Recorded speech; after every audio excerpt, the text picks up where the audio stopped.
Oi, tudo bem por aí? Meu nome é Thiago, eu sou fellow da Plástica Ocular do Hospital Banco de Olhos e hoje a gente vai iniciar o curso de Plástica Ocular ou Oculoplástica, começando por Anatomia e Fisiologia das Pálpebras, a nossa aula número 1.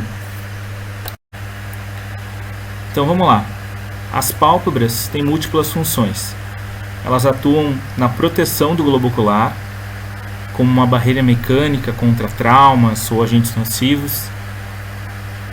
Através do piscar dos olhos, também atuam na distribuição do filme lacrimal sobre a superfície ocular e na regulação da entrada de luz no olho.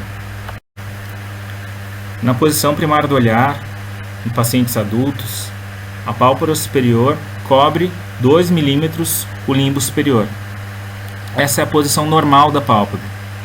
Quando ela está posicionada acima disso, a gente vai ter uma retração da pálpebra superior. Já abaixo desse nível, a gente vai ter o que a gente chama de ptose palpebral.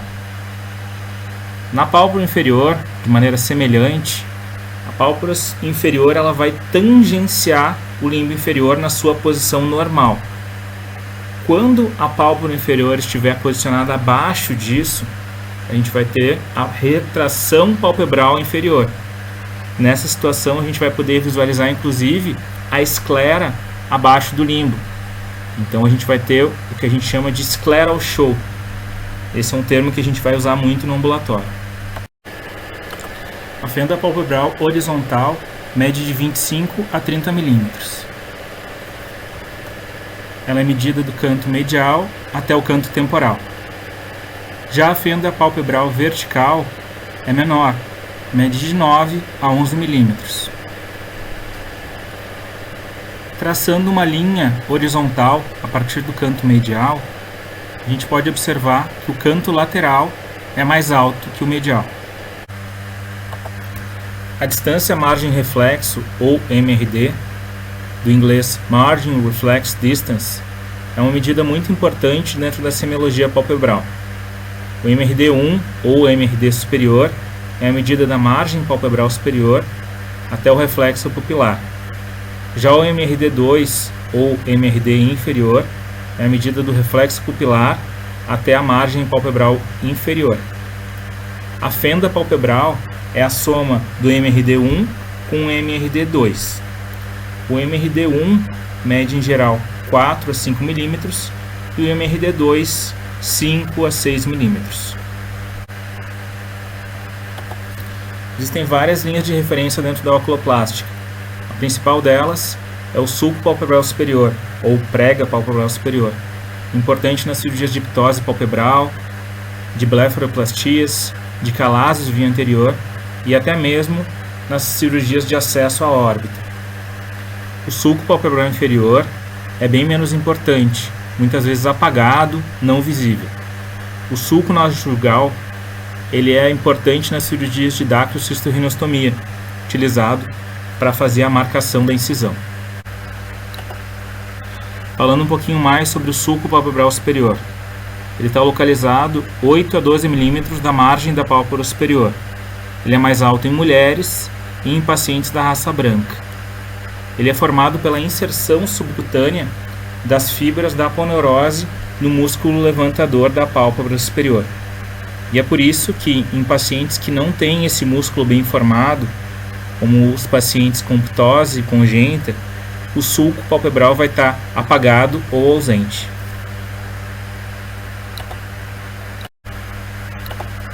A margem da pálpebra pode ser dividida em duas lamelas, a lamela anterior e a lamela posterior.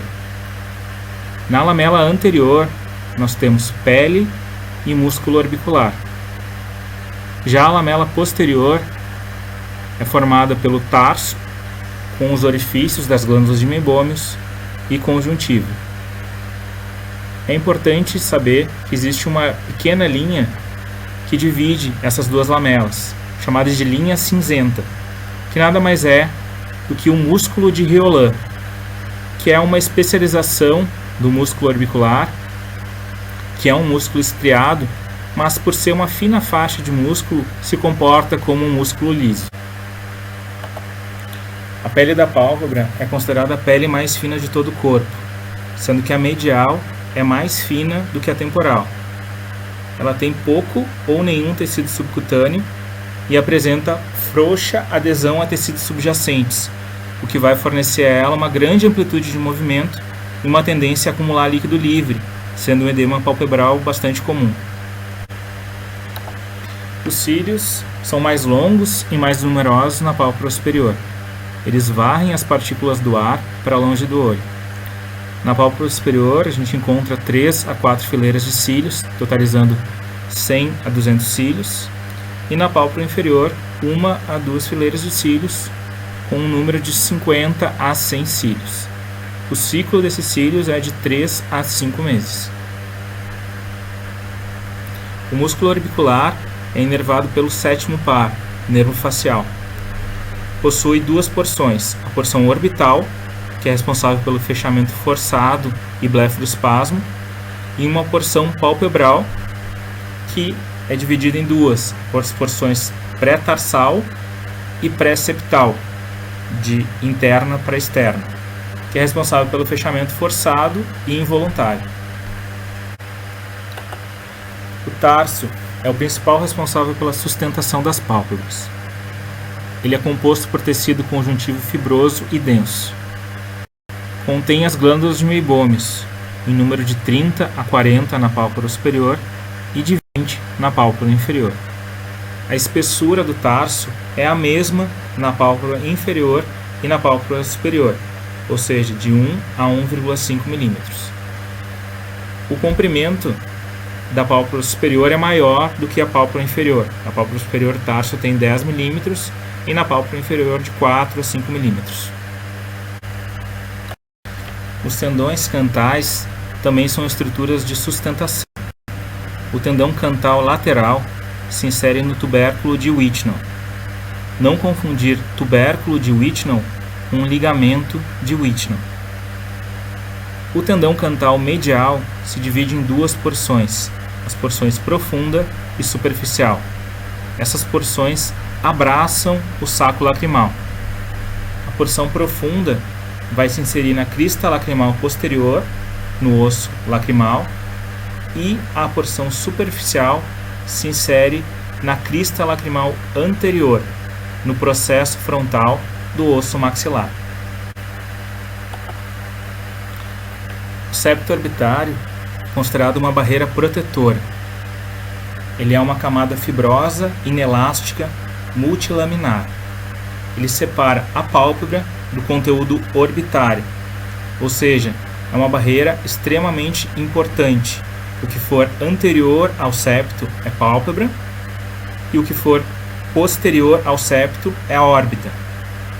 Com a idade, o septo vai se tornando mais fraco e a gente vai poder observar a herniação, o prolapso da gordura orbitária em muitos pacientes idosos.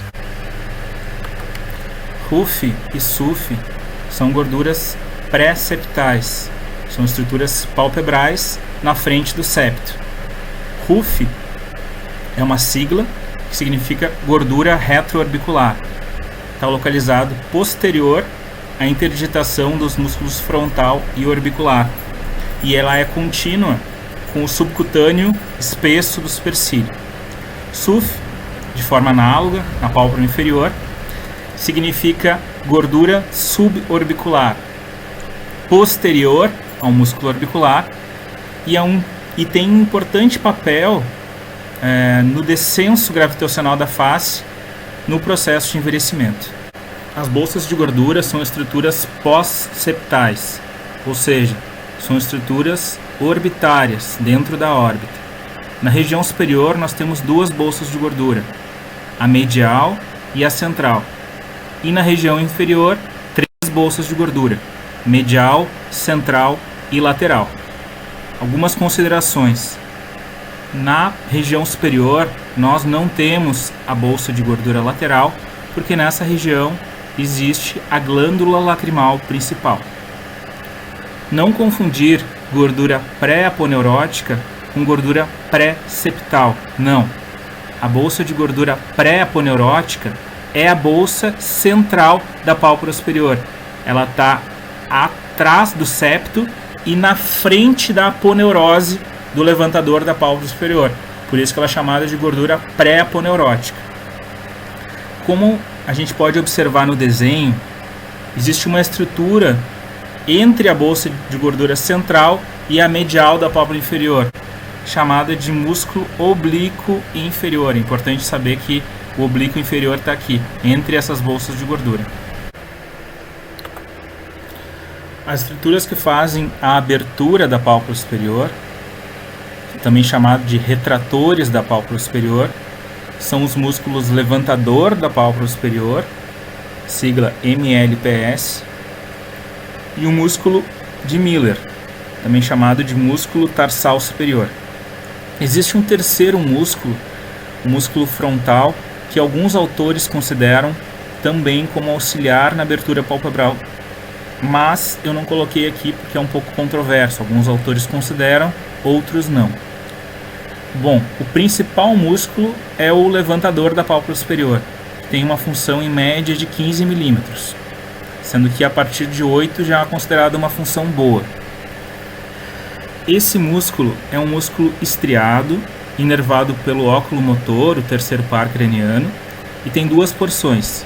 Uma porção muscular, a mais longa, tem 40 a 45 milímetros, que se origina na asa menor do esfenoide, e uma porção aponeurótica, de aproximadamente 15 milímetros, que se insere principalmente na margem superior do tarso, mas que tem expansões anteriores que vão formar o sulco palpebral superior. O segundo músculo é o músculo de Miller, que tem em média 1-2 milímetros de função. Ele é um músculo liso, inervado pelo sistema nervoso simpático, que tem origem na face posterior do levantador da pálpebra superior e se insere na borda superior do tarso. De forma análoga, nós temos as estruturas que fazem a abertura da pálpebra inferior. São duas estruturas musculares: a fáscia cápsulo palpebral do músculo reto inferior, que é estriado e inervado pelo óculo motor ou terceiro par craniano, e o músculo tarsal inferior, que é um músculo liso, inervado pelo simpático. Essa divisão é para fins didáticos. Na prática, a gente sabe que esses músculos se comportam como um só e a gente chama de retratores da pálpebra inferior. Importante lembrar da relação desses músculos com o reto inferior, porque quando a gente olha para baixo, a pálpebra inferior desce 5 a 6 milímetros. Então, isso demonstra uma relação anatômico-funcional entre essas estruturas, retratores da pálpebra inferior, com o reto inferior. E nós temos os músculos responsáveis pelo fechamento das pálpebras. O principal deles é o músculo orbicular. Como a gente viu antes, ele tem 3 porções. De fora para dentro, a porção orbicular, a porção pré-septal e a porção pré-tarsal. Os músculos acessórios são 2: prócero, que é um músculo mais central, e o músculo corrugador do supercílio. Lembrando que todos esses músculos são inervados pelo sétimo par craniano, o nervo facial. Esse é um slide muito importante para a gente organizar o pensamento em relação à anatomia da pálpebra superior. A gente fez antes uma divisão da anatomia da margem da pálpebra em 2 lamelas. A lamela anterior, que tem pele e músculo orbicular, e a lamela posterior, tarso e conjuntivo. Mas isso a gente considera a margem palpebral. Essa anatomia seria se a gente fizesse um corte nesse nível aqui, por exemplo. Se a gente fizer um corte mais para cima, nesse nível aqui, por exemplo, a gente vai encontrar outras estruturas, como por exemplo o músculo de Miller, a aponeurose no músculo levantador da pálpebra superior, a gordura pré-aponeurótica, que, como a gente falou antes, é uma gordura pós-septal, é uma estrutura orbitária. Aqui nós temos o septo, que é o que divide o que é pálpebra do que é órbita. Nós temos aqui o músculo orbicular, né? E aqui nesse slide a gente também pode observar como a gente tinha comentado em relação à divisão das gorduras, o que é gordura pré-septal do que é gordura pós-septal.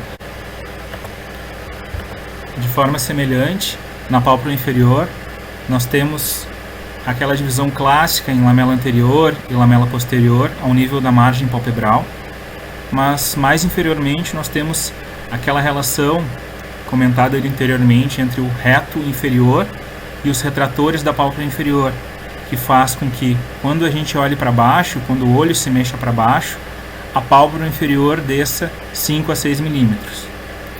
No desenho a gente pode observar também a gordura pós-septal, mas não existe no desenho o SUF, que é a gordura pré-septal.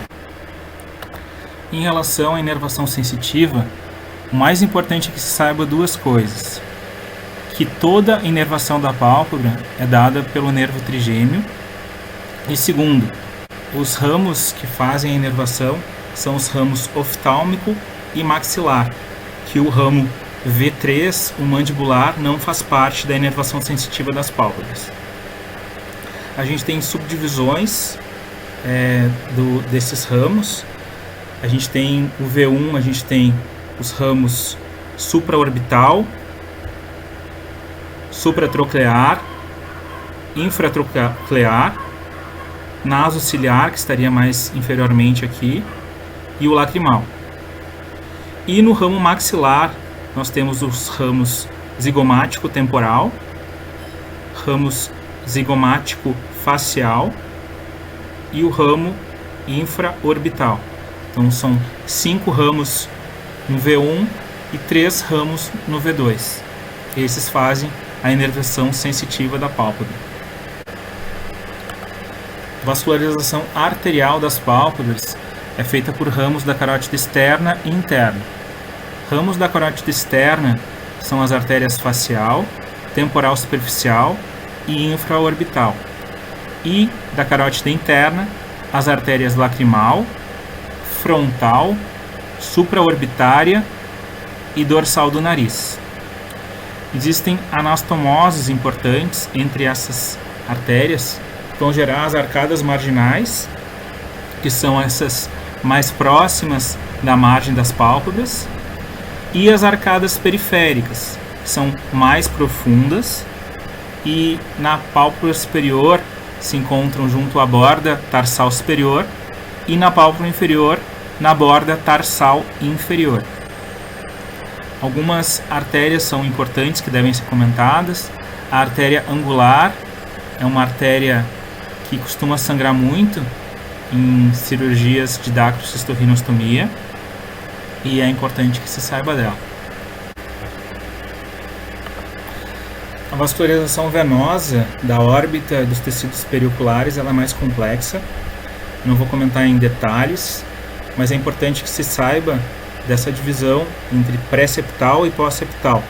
Pré-septal seria a região mais superficial, a região da pálpebra, que vai drenar medialmente para a veia angular e lateralmente para a veia temporal superficial. A região pós-septal, as estruturas mais profundas, orbitárias, elas drenam para as veias da órbita, principalmente a veia oftálmica superior, para os vasos profundos da veia facial e plexo pterigóide. Lembrar que boa parte dessa drenagem pós-septal vai direto para o seio cavernoso e por isso é importante que se saiba que algumas doenças da órbita podem afetar o sistema nervoso central. Não existem linfonodos no interior da órbita. Toda a drenagem vai para linfonodos pré-auriculares e submandibulares. De forma simplificada, a gente pode colocar que os linfonodos pré-auriculares drenam a região temporal e superior da pálpebra e os linfonodos submandibulares drenam a região nasal e inferior da pálpebra. Essa é uma aula introdutória, tem bastante conteúdo novo, mais complicado para quem é R1 que está começando, mas espero que vocês tenham gostado da forma de abordar esse conteúdo e disponibilizar as aulas pela internet. Se vocês gostaram e querem continuar assistindo as aulas, vocês podem se inscrever no canal e ativar o sininho, porque assim que tiver uma nova postagem, vocês vão receber a notificação. E é isso. Muito obrigado pela atenção de vocês e até a próxima.